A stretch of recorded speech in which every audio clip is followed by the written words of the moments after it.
भाई जो गुरु बचन पे डट गे, कट गे फंद 84 के।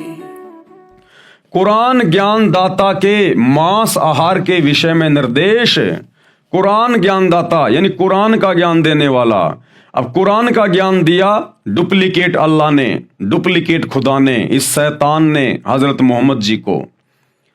तो मांस खाने को लेकर इस शैतान ने क्या कुछ फरमान जारी किया है अपनी तरफ से, हम सबके कर्म फुड़वाने के लिए, हमें नरक में ठोकने के लिए, 84 लाख योनियों में गधे कुत्ते शुअर बनाने के लिए, हमें कष्ट देने के लिए इस डुप्लीकेट अल्लाह ने कुरान में कहा, किन किन आयतों में और कैसे कैसे किन किन जानवरों का मांस खाने का आदेश दिया है। ये इसी प्रकार से जीवों को भ्रमित करता है। उस अल्लाह कबीर ने, सुप्रीम कोर्ट ने कोई मांस खाने का आदेश नहीं दिया, पहले आप जी पढ़ चुके हैं। उसने तो 6 दिन में आसमान और धरती के बीच में जो भी कुछ था उसको बनाया और 7वें दिन तख्त पे जा बैठा। और पवित्र बाइबल में साफ साफ लिखा हुआ है कि उन 6 दिनों में उस अल्लाह ने, सुप्रीम कोर्ट ने, कबीर जी ने स्त्री और पुरुषों को खाने के लिए क्या आदेश दिया और जानवरों को खाने के लिए क्या आदेश दिया। और उसके तख्त पर जाकर बैठने के बाद इस शैतान ने फिर हमें भ्रमित कर दिया, उल्टे सीधे आदेश देकर, मांस खाने का आदेश देकर। तो जो कुरान का ज्ञान देने वाला है डुप्लीकेट अल्लाह, उसने क्या कुछ लिखा है मांस खाने के विषय में। सूर अल माइदा 5 और आयत नंबर 1, ये डुप्लीकेट अल्लाह, ये शैतान क्या कह रहा है।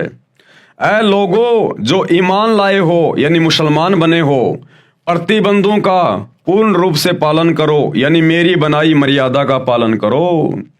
और क्या कह रहा फिर ये शैतान, ये कैसे भ्रमित करता फिर देखिएगा। तुम्हारे खाने के लिए चौपाइयों की जाति के सब जानवर हलाल यानी वैध किए हैं। क्या कह रहा है ये शैतान कि तुम्हारे खाने के लिए मैंने चौपाइयों की जाति के सब जानवर, चौपाइयों यानी जिनके 4 पैर होते हैं जानवर, मैंने तुम्हारे खाने के लिए वैध कर दिए हैं, जायज कर दिए हैं। तुम 4 पैर वाले जानवरों को काट के खा सकते हो, उनका मांस खा सकते हो। यह शैतान का आदेश है, शैतान का आदेश है। तुम्हारे खाने के लिए चौपाइयों की जाति के सब जानवर हलाल यानी वैध किए हैं, सिवाय उनके जो तुमको आगे चलकर बताएंगे। लेकिन हराम की हालत में शिकार को अपने लिए हलाल न करो, बेशक अल्लाह जो चाहता है हुक्म देता है। जो 4 पांव वाले जानवर खाने के लिए जायज बताए हैं वे हैं ऊंट, गाय, भेड़, बकरी आदि। ये शैतान का फरमान है। सूर माइदा 5 आयत नंबर 3, तुम पर हराम किया गया यानी जो खाना पाप है वे जानवर बताए हैं, मुर्दार, खून, सूअर का मांस, वे जानवर जो अल्लाह के सिवा किसी और के लिए ज़बह यानी मारा गया हो, उसको भोग लगा हो, किया गया हो, वह जो गला घुटकर या चोट खाकर या ऊंचाई से गिरकर या टक्कर खाकर मरा हो या किसी हिंसक जानवर ने फाड़ा हो, सिवाय उसके जिसे तुमने जीवित पाकर ज़बह न किया हो, वह किसी स्थान पर ज़बह किया गया हो यानी जिस स्थान पर अन्य देवी देवताओं की मूर्ति हो और ये भी तुम्हारे लिए नाजायज़ है, और 500 यानी टोस डाल करके उनके द्वारा अपना भाग्य मालूम करो। ये सारे उपरोक्त काम आदेश उल्लंघन के हैं। ये सारे के सारे आदेश शैतान के हैं, शैतान के। 6 दिन में सृष्टि रचकर वो इबादई कबीरा सुप्रीम कोर्ट तो तख्त पे जाके बैठ गया सिंहासन पर सतलोक में। उसके बाद ये आदेश शैतान के हैं, मांस खाने के, परमात्मा के आदेश नहीं हैं। सूरा अल मोमिन 40 आयत नंबर 79, अल्लाह ही ने तुम्हारे लिए चौपाए बनाए हैं ताकि इनमें से किसी पर तुम सवार हो और किसी का गोश्त यानी मांस खाओ। ये शैतान का आदेश है। अल्लाह ने तो ये कहा था कि इस पृथ्वी पर जितने भी जीव जंतु हैं, हे इंसान, तुम उनके ऊपर अपना अधिकार रखना। अधिकार रखने का मतलब कि हे इंसान, जो मैंने तुझे बनाया है नर और नारी करके, तेरे को मैंने विशेष बुद्धि बख्शी है। ये बुद्धि, ये दिमाग अन्य जीव जंतुओं को नहीं है जितनी तुझे है। इसलिए तू अपनी मेहनत करके, अपना पुरुषार्थ करके अपनी रोजी रोटी का बंदोबस्त करना। और तेरे खाने के लिए मैंने जितने भी छोटे छोटे बीज वाले पेड़ हैं और बड़े बड़े जो फल हैं मैंने वो दिए हैं।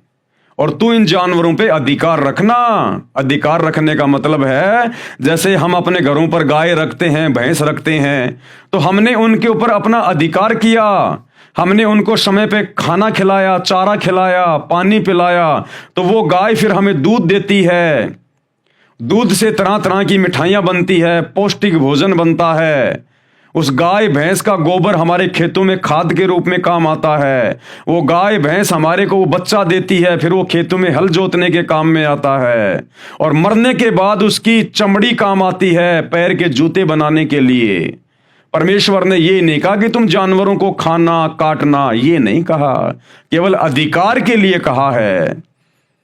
अब जैसे कोई व्यक्ति किसी हॉस्टल में अपने बच्चे को शहर में एडमिशन दिलवा के आ जाए, भाई माता पिता तो 24 घंटे बच्चे के पास रह नहीं सकते, उन्होंने तो गांव में आके अपना काम भी करना है। और बच्चे को कॉलेज में एडमिशन दिलवा दिया और रहने के लिए हॉस्टल में छोड़ के आ गए। और हॉस्टल का जो वार्डन होता है उसको कह दिया कि हमारा बच्चा आपके हवाले कर रहे हैं, आप हमारे बच्चे पे अधिकार रखना। अब उस अधिकार का मतलब क्या है कि मेरा बच्चा ढंग से पढ़े, बढ़िया इसके खाने पीने का ध्यान रखना, हम आपको समय पे पैसा देते रहेंगे, आपकी फीस भरते रहेंगे। अधिकार का मतलब ये नहीं कि वो वार्डन अब उस बच्चे को मारे पीटे, उसके साथ में बुरा सलूक करे, उसकी उंगलियां काट काट के खाए। माता पिता ने कहा था कि मेरे बच्चे पर अब आपका अधिकार है, यानी हम तो अपने गांव वापस जा रहे हैं, अब आप इन बच्चों को संभालना, इनकी टेक केयर करना। अधिकार का मतलब ये होता है। तो अल्लाह ने 6 दिन में सृष्टि रची और 7वें दिन तख्त पे जा बैठा और हम इंसानों को आदेश दे दिया कि बाकी जीवों पे अब तुम अधिकार रखना, यानी तुम इनको प्यार प्रेम से रखना, बढ़िया चारा खिलाना, पानी पिलाना, इनकी सेहत का ध्यान रखना। और ये बदले में तुम्हें दूध देंगे, तुम्हें खाद देंगे, तुम्हें ऊन प्राप्त होगी, इनसे भेड़ बकरियों से तुम्हें ऊन प्राप्त होगी। ये था परमात्मा के कहने का मतलब।